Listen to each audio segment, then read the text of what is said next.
You have some mighty strong-looking workers here, sir. I'd be willing to offer you $40 for 2 of the white ones and $50 for the blacks. Are you referring to our student athletes? Student athletes. Oh, that is Being a brilliant, student sir. athlete is varied. Throughout history, the National Collegiate Athletic Association has changed rules for scholarships. In 1906, the first NCAA meeting took place. They considered athletic scholarships as a violation. It was banned until 1957. Throughout those 50 years, many players were paid under the table from alumni athletes and students. Scholarships were considered a gift at this point in history.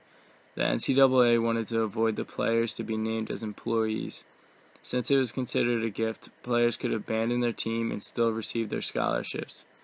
So in 1967, they created a rule to fix this issue. The rule was called the fraudulent misrepresentation. It made it possible for a coach to throw away the athlete's scholarship if the player didn't follow the team's rules. In 1973, another rule was created.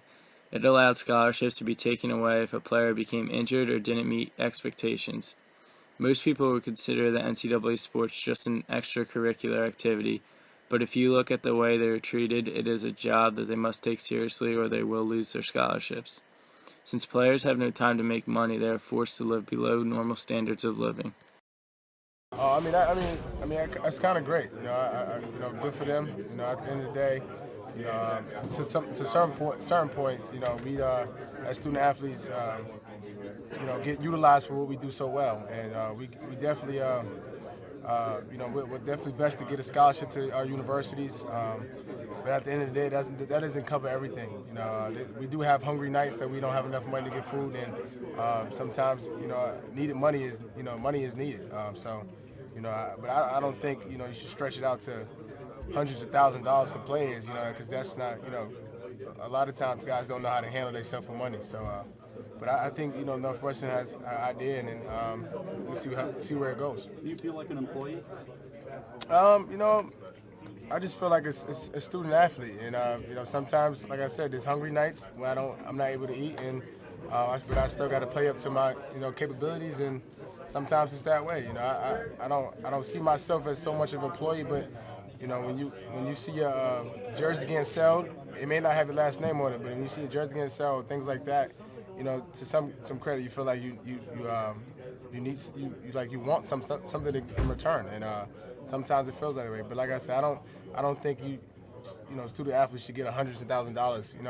But like I said, there are hungry nights that I go to bed and I'm starving. So something can change, something should change. But if it doesn't, at the end of the day, we've been doing this for so long. So The NCAA total revenue for the year 2013 was $914 million. Most of this money was made by marketing and broadcasting games. According to statements, after all expenses they had, there was nearly $61 million left over, and none of this is given to the young athletes that help create all of this cash flow. Many players feel entitled to some of this profit, especially since the NCAA makes them focus on their sports a lot more than their schoolwork. Along with Shabazz Napier, there are many other college athletes that feel taken advantage of. I believe that the NCAA should give every player the same bonus from the leftover money in that division. If there is no money created, then at least let the players market themselves through autographs, jerseys, and video games. Even if they are only getting a percentage of the amount made to them, they should strive to keep all athletes comfortable and compete at their best. Student athletes feel unappreciated and feel the NCAA values money more than the students playing for them. About a week after Napier's interview on April 14th of this year, players in Division I sports now have unlimited meal plans and snacks throughout the day. As time goes on, the NCAA is taking steps in the right direction to help reach these students' necessities. If players keep reporting these issues to the media, they will receive the freedoms that they deserve. I believe in the near future, football and basketball players in Division I will be giving an equal valued paycheck to each player in the league. It will help the players live comfortably and healthy and show that the NCAA's appreciation and caring for the athletes that create one of the best competitions in the United States.